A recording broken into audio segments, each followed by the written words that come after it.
রজব মাস শুরু হয়েছে এবং রজব মাসের চাঁদ দেখা গেলে আমাদের দেশের মিডিয়াগুলো, পত্রপত্রিকা বলুন আর টেলিভিশন চ্যানেল বলুন, তারা নিউজ করে এইভাবে যে পবিত্র রজব মাসের চাঁদ দেখা গেছে। জাতীয় চাঁদ দেখা কমিটি বৈঠকে এটা সিদ্ধান্ত হয়েছে যে চাঁদ দেখা প্রমাণিত হয়েছে, অতএব অমুক তারিখে শবে মেরাজ। রজব মাস আসলেই আমরা এই মাসে শবে মেরাজ আছে, সেটা অমুক তারিখে, এই জিনিসটা আমাদের দেশের প্রায় সব মানুষের কাছে সংবাদ মাধ্যমগুলো পৌঁছে দেয়। কিন্তু যেই সংবাদটা পৌঁছানো দরকার, যেই সংবাদটা পৌঁছানোর জন্য কোরআনের তাকিদ দেওয়া আছে, সেই সংবাদটা এদেশের শতকরা তো দূরের কথা হাজারে একজন মানুষও জানে কিনা সন্দেহ। সেটা হলো রজব মাস হলো সম্মানিত 4 মাসের একটা। আল্লাহ তাআলা কোরআনে কারীমে বলেছেন, ইয়াসআলুনাকা আনিশ শাহরিল হারামি কিতালিন ফীহি কুল কিতালুন ফীহি কাবীর ইলা আখিরিল আয়া। আল্লাহ তাআলা অন্য আয়াতে বলেছেন, ইন্না ইদ্দাতাশ শুহুরি ইনদাল্লাহি 12 শাহরান ফী কিতাবিল্লাহ ইয়াওমা খালাকাস সামাওয়াতি ওয়াল আরদ মিনহা আরবাআতুন হুরুম।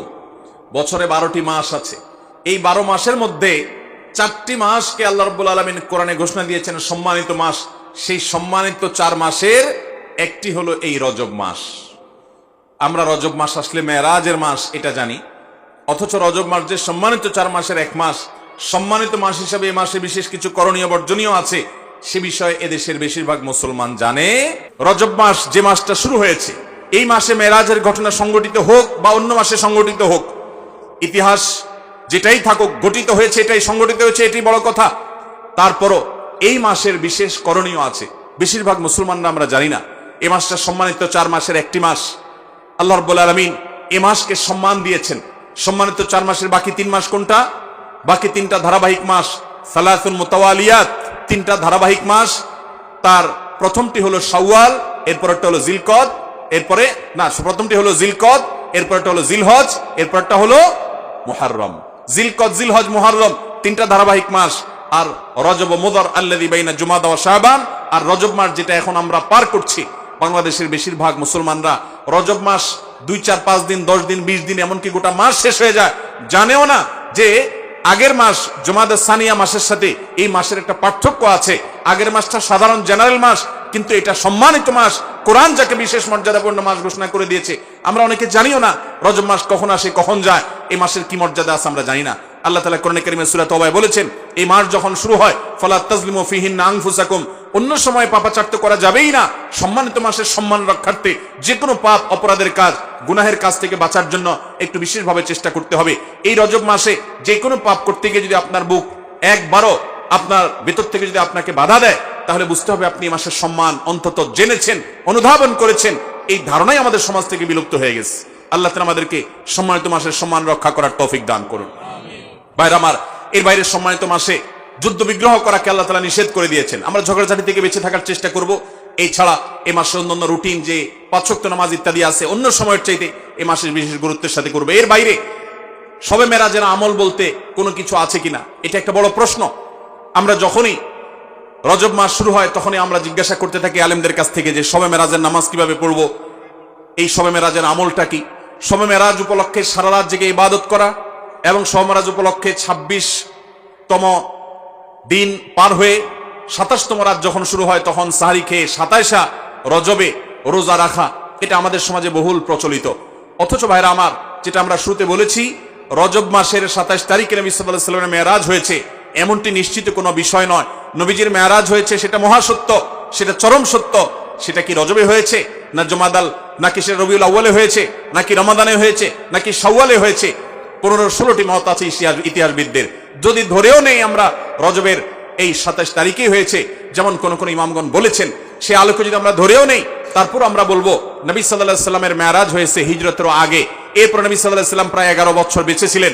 এই পুরো সময় জুড়ে কখনো তিনি মেরাজ দিবস, মেরাজ রজনী উদযাপন এটা তিনি কখনো করেছেন বলে কোনো জাল বা জয়ীফ হাদিসে পর্যন্ত বর্ণিত হয়নি। বিধায় মেরাজের এই ঘটনার পুনরাবৃত্তি বা এই ইতিহাস, ওই তারিখটার পুনরাবৃত্তিকে আপনার কেন্দ্র করে প্রতি বছর একটা বিশেষ দিনকে শবে মেরাজ উদযাপন করা, রাতভর বিশেষভাবে ইবাদত করা, দিনভর বিশেষ গুরুত্ব দিয়ে রোজা রাখার কথা বিশুদ্ধ কোনো হাদিস দ্বারা প্রমাণিত নয়। আমরা শুধুমাত্র মেরাজের বিষয় থেকে শিক্ষা গ্রহণ করব, মেরাজ থেকে আনিত নামাজটা আমরা আদায় করব।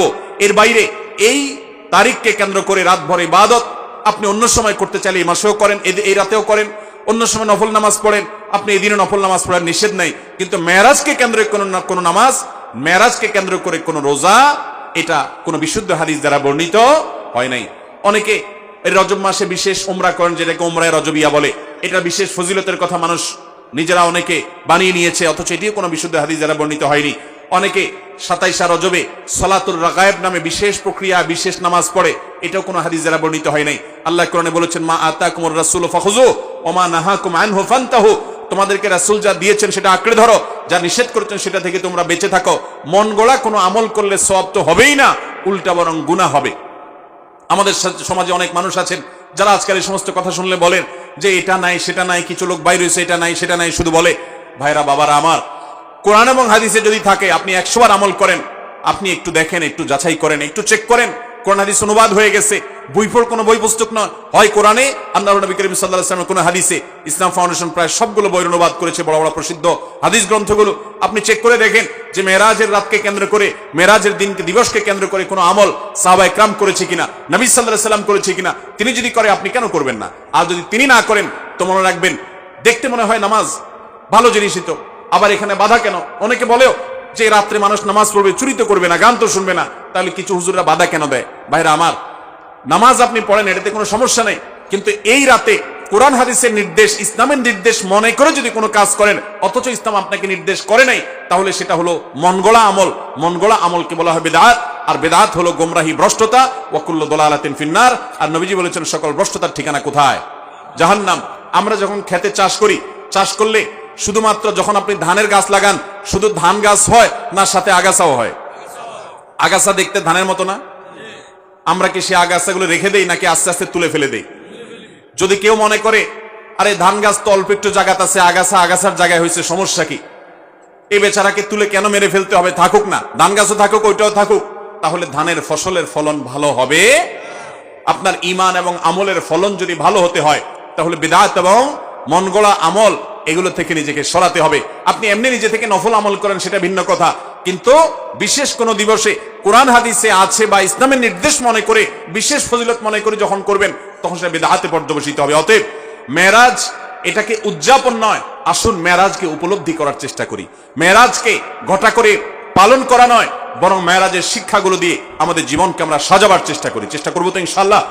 আল্লাহ রাব্বুল আলামিন আমাদের সবাইকে মেরাজের এই গুরুত্ব বুঝার তৌফিক দান করুন। এই মেরাজের অন্যতম বড় শিক্ষা হলো আমাদের প্রিয় নবী সাল্লাল্লাহু আলাইহি ওয়াসাল্লামের মর্যাদা কত বেশি। এই মেরাজ থেকে আমরা উপলব্ধি করার সুযোগ পাই, কারণ তিনি তার হাবিবকে ডেকে নিয়ে গেছেন এবং অন্য নবীদের সাথে সাক্ষাৎ করিয়েছেন, নবী এবং রাসূলদের ইমামতি করিয়েছেন। এতগুলো বিষয় দিয়ে আল্লাহ তাআলা প্রমাণ করেছেন তার হাবিবের মর্যাদা কত বেশি। সেই সাথে মসজিদে আকসা এবং বাইতুল মাকদিসের যে মর্যাদা অনেক বেশি, সেটাও কিন্তু এই মেরাজের ঘটনা থেকে বোঝা যায় যে আল্লাহর হাবিবকে আল্লাহ তাআলা সেখানে প্রথমে নিয়ে গেছেন এবং বলেছেন কোরআনে যে তার চতুর্পাশে আল্লাহ তাআলা বারাকা দিয়েছেন। অতএব আমরা মেরাজের এই সকল শিক্ষাগুলো আমরা অর্জন করার চেষ্টা করব তো ইনশাআল্লাহ, এই শিক্ষাগুলো ধারণ করব তো আমরা ইনশাআল্লাহ। আল্লাহ আমাদেরকে তৌফিক দান করুন। মোহতারাম হাজরিন, মসজিদে আকসায় যদি কেউ 1 রাকাত সালাত আদায় করে, বিভিন্ন রকম বর্ণনা আছে, কোন কোন বর্ণনা আছে আল্লাহ রাব্বুল আলামিন তাকে 500 রাকাত নামাজের সওয়াব দান করবেন। বহু নবী রাসূলগণ যে মসজিদের ইমাম ছিলেন, মুয়াজ্জিন ছিলেন, মুক্তাদি ছিলেন, সেই মসজিদে আল্লাহ রাব্বুল আলামিন জীবনের মৃত্যুর আগে আমাদেরকে একবার হলেও যাওয়ার তৌফিক দান করুন। অভিশপ্ত ইহুদিদের হাত থেকে দখলমুক্ত করে এই মসজিদকে মুসলমানদের অধীনে এনে মুসলমানদেরকে গোটা পৃথিবী থেকে যাওয়ার তৌফিক আল্লাহ তাআলা দান করুন।